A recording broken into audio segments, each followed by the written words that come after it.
You mentioned the Cold War. It's been decades now since the Cold War has been won.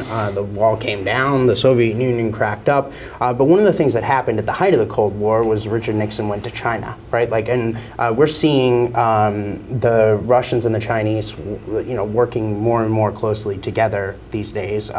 Is the hope here almost kind of an inverse of that strategy here of, a Trump goes to Russia type thing, very similar to like Nixon goes to China? Well, I don't know if we'll ever be successful at peeling them completely off a relationship with the Chinese. I don't think having China and Russia at each other's neck is also good for global stability because they're both nuclear powers. But I do think we're in a situation now where the Russians have become increasingly dependent on the Chinese. And that's not a good outcome either, if you think about it. I mean, the idea that somehow, the big story of the 21st century is going to be U.S.-Chinese relations. And if if Russia becomes a permanent junior partner to China in the long term, well, now you're talking about two nuclear powers aligned against the United States. And even, 10 years from now, 5 years from now, if this trend continues, we could find ourselves in a situation where whether Russia wants to improve its relations with the U.S. or not, they can't, because they become completely dependent on the Chinese because we've cut them off. So I don't know if that's a good outcome for us. I think a better outcome for us would be to have relationships. Look, we're going to have competition and even potential, direct confrontation, not military, I hope, but otherwise with the Chinese, because they're doing all kinds of cheating and stealing when it comes to trade and economics. And we're going to have disagreements with the Russians, but we have to have a relationship with both. These are big, powerful countries with nuclear stockpiles, large militaries, they can project power globally.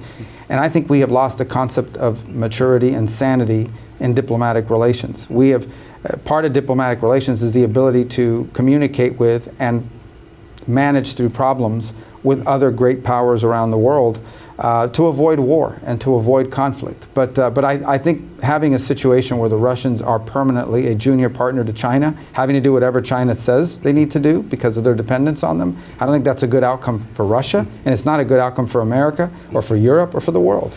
Okay, so your first trip as Secretary of State, you went to Panama. Yeah. You convinced the Panamanians to leave the Belt and Road Initiative. This is the Chinese plan for global domination, right, for creating a hegemony.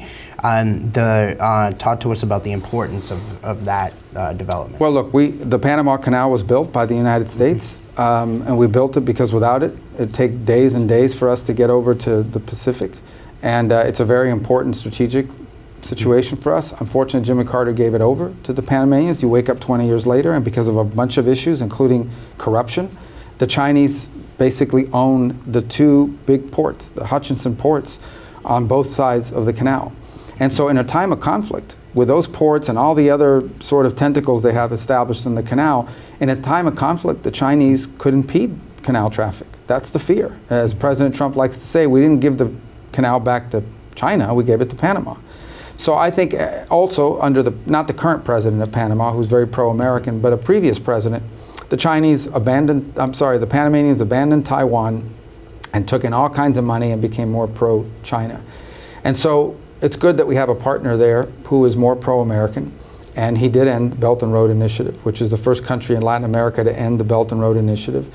It's good that they're undertaking an audit of the Chinese companies that run those two ports. We'll see how that audit turns out. I think they're going to find some bad stuff there when they do that audit. So hopefully that will not be owned by them. It's good that last week the admiral that runs Southern Command visited Panama and signed a cyber agreement, because Panama is very concerned that the Chinese have created, and others may have created, cyber intrusions that threaten the stability of the canal. So these are all positive developments. And on top of that, they took back 300-400 migrants that we sent from third countries, not Panamanian, from other countries.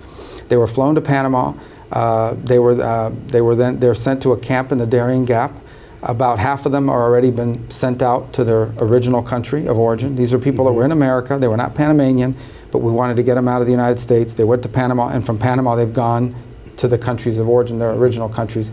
And we hope that the rest, will be able to migrate back to their country of origin. And additionally, and interestingly, there are a lot of migrants that were halfway to the U.S. when President Trump took over. They got the news that it's no longer Joe Biden in the White House, and migration in the U.S. is not going to be allowed like in an illegal way. They've done a U-turn, and now they find themselves back in Panama, and Panama is also asking us to help facilitate them getting back to their home country. They have like 500 Venezuelans trying to get back to Venezuela. So this is all good. I think you see migration numbers collapse, illegal migration numbers collapse in the last 4 weeks since President Trump took over. I think we've been able to end the sort of mass migration crisis at the border. Now we have to keep it that way, and we have to deal, obviously, with the people that are here illegally, especially the violent criminals, very dangerous people. So I want to get back to Latin America and the Western Hemisphere in a minute, but really want to zone in on a little bit more on China. Particularly, one of the things, it's felt like the United States, we've been playing defense against the Belt and Road Initiative for a long time, but now it's starting to feel like we're playing offense, maybe, against them. A couple weeks ago, Narendra Modi, the Prime Minister of India, was here meeting with President Trump, and they signed agreements focusing on what they call IMEC, which is an economic corridor from India through the Middle East, through Europe to the United States. Feels like the first real competitor, if you will, to the Belt and Road Initiative, and a real economic corridor. And I think there's more big deals like that coming under President Trump.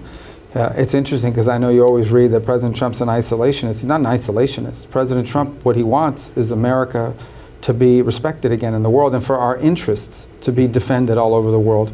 It is not in our interest to live in a world, particularly in the hemisphere we call home, surrounded by countries that have taken on loans and debt from China that put them at China's mercy. You know, China loans you all this money, you can't pay them back, and now they hold that over your head, and you have to vote with them at the UN, you have to do whatever it is they tell you to do. In the direction we were going, we were going to wake up one day and realize that the Chinese were setting up naval bases in the Western Hemisphere, that from where they can threaten us. We were going to wake up and realize that they were the dominant trading partner with all the countries that are our neighbors.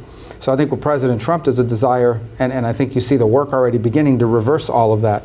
It's not just in the hemisphere we call home, but also around the world. In the Indo-Pacific, we have allies over there: Japan, South Korea, the Philippines, Australia, India, obviously. And these are countries that don't want to live in a Indo-Pacific dominated by China, where they're considered vassal states. They want the U.S. to remain their partners. They want us to remain engaged and involved. And under President Trump, that's what we're doing, from a position of strength, not from a position of weakness. So a week or so ago, I moderated a panel with the Greek and Cypriot deputy foreign ministers, and they're very into this whole IMEC idea. But I'll tell you, it got a lot of attention after I did this with the Delphi Forum. They were I'll say the Chinese were very freaked out about it. I think that they are starting to recognize that you guys in the Trump administration are serious. You mean business, and you're playing offense here. I don't think it was any accident, for instance, that you guys had this meeting with the Russians in Riyadh.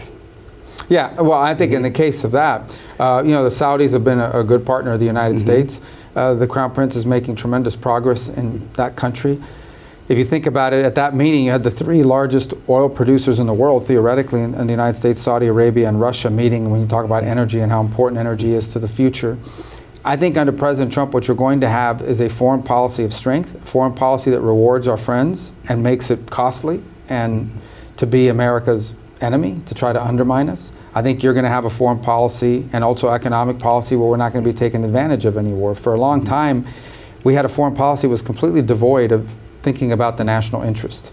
We thought our job was to be some sort of global government. We're not a global government. We're the government of the United States. Our number one priority needs to be our national interest. It needs to be defined. You have to define what it is. And then every policy and every dollar you spend, by the way, in foreign aid has to be in furtherance of that national interest. And I think that's the kind of common sense that President Trump is bringing back to foreign policy and that we're trying to do here at the State Department.